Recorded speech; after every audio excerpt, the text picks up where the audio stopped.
अपनों से झूठ बोलना भला किसे अच्छा लगता है, लेकिन अगर किसी झूठ से अपनों की हिफाजत हो सके तो वो झूठ बोलना क्या गलत है।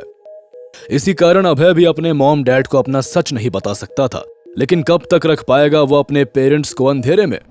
हरमीत का कॉल डिस्कनेक्ट होते ही अभय ने उसी वक्त मिहिका को कॉल किया। हेलो मिहिका, मुझे हरमीत का कॉल आया था, तुम जल्दी से उसका लोकेशन ट्रैक करो। मुझे नहीं लगता कि वो इतनी आसानी से खुद को ट्रैक होने देगा। एनीवे, क्या कह रहा था वो मुझे नाइट फाइटर्स के खिलाफ भड़काकर टेस्ट कर रहा था कि वो मुझे अपनी टीम में शामिल कर पाएगा या नहीं, लेकिन मैं नाइट फाइटर्स के अगेंस्ट कभी नहीं जा सकता। उन्हीं के कारण तो मैं आज जेल से आजाद हूँ। ठीक है। मिहिका से कॉल डिस्कनेक्ट करके अभय सीधा खुशी और मिहिका के बंगलो चले गया, क्योंकि उसका वही शिफ्ट होने का प्लान था। अगले 2 दिनों तक अभय छुप कर पलक को प्रोटेक्ट कर रहा था। इस बीच हरमीत ने कोई एक्शन नहीं लिया था, जिस वजह से वो ट्रेस नहीं हो पाया। खुशी और मिहिका के मिशन पर जाने के बाद अभय अपने परेशान पेरेंट्स से मिलने गया। अभय, तुमने हमें फिर से झूठ कहा। नहीं, लेकिन हुआ क्या है?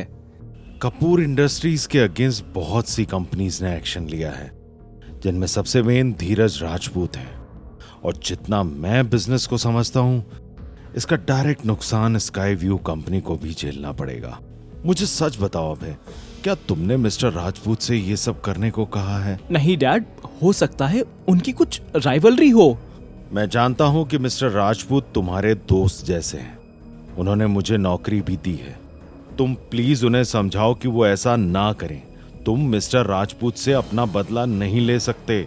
अबे समझ चुका था कि जगदीश को ऐसा इसलिए लग रहा था क्योंकि जब जगदीश भी एक बड़ा बिजनेसमैन हुआ करता था तो उन्होंने ही मिस्टर कपूर के बिजनेस को नई ऊंचाइयां दिलाने में मदद की थी। डैड, ये मिस्टर राजपूत का डिसीजन है, लेकिन क्यों ना आप खुद मिस्टर कपूर से बात करो। बस भी करो आप दोनों।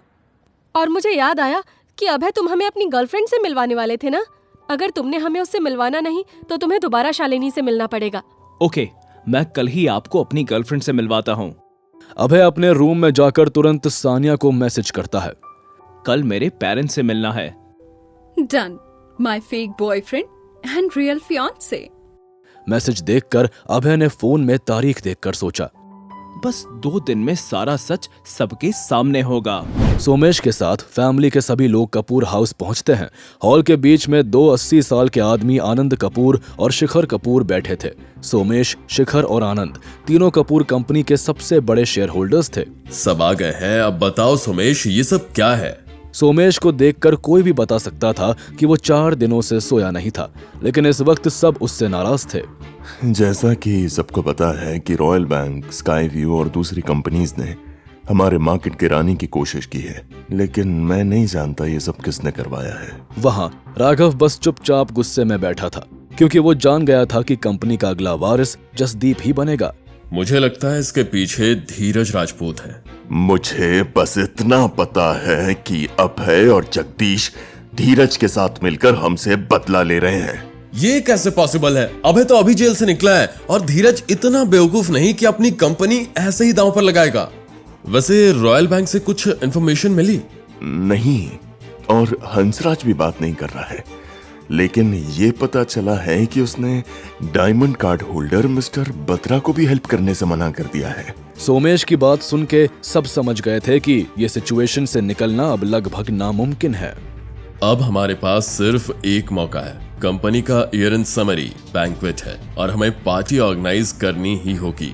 इससे हमें कुछ लोगों से बात करने का मौका मिल जाएगा, सो शायद कुछ हो पाए। अगले दिन कपूर खानदान के लिए अफरा तफरी में बीता और उसी शाम सानिया अपने घर के बाहर अभय से मिलती है। सानिया इंडियन ड्रेस में बहुत ही खूबसूरत लग रही थी।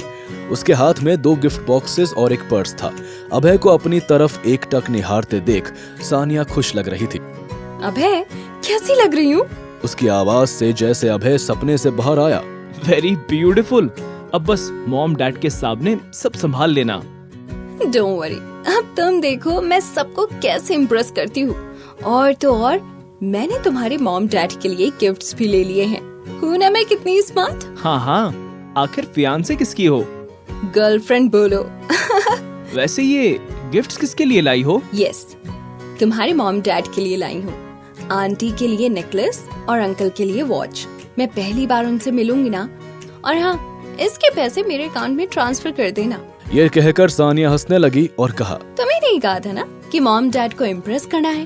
वैसे ही गिफ्ट लाने का काम तुम्हारा था, फिर भी मैं ले आई। हूँ ना मैं समझदार? लेकिन तुम भूल गई हो कि मैं तुम्हारा फियांसे हूँ और ये काम तो मेरी मंगेतर ही करेगी ना। मंगेतर? अच्छा तो मैं तुम्हारे मॉम डैड से कह देती हूँ, तुमने उनसे पूछे बिना मेरे साथ एंगेजमेंट कर ली है। अरे मेरी माँ, गलती हो गई मुझसे, सॉरी। ऐसा कुछ मत बोलना, बस गर्लफ्रेंड बनने की एक्टिंग करो। जब तुम मुझे इतना इंसिस्ट कर रहे हो तो चलो, आज तुम्हें मैं मेरी एक्टिंग का दम दिखाऊंगी। कहीं ये ओवर एक्टिंग ना कर दे। हे भगवान, अब आप ही बचा लीजिए। इसके बाद अभय सानिया को टैक्सी में लेकर अपने घर आ गया। वो जैसे ही घर में गया वो हैरान हो गया, क्योंकि उसने देखा कि उसके पेरेंट्स ने कुछ रिलेटिव्स को भी वहां बुला लिया था। जैसे ही अभय ने दरवाजा खोला, सभी लोग सरप्राइज्ड हो गए। नर्वस मत हो mister boyfriend, I will handle everything. ये सानिया शुरू में कितनी रूड थी और आज देखो कितनी प्यारी लग रही है। क्या अभय का परिवार करेगा सानिया को पसंद? क्या अभय और सानिया फेक गर्लफ्रेंड बॉयफ्रेंड बन पाएंगे? क्या होगा कपूर्स की पार्टी में?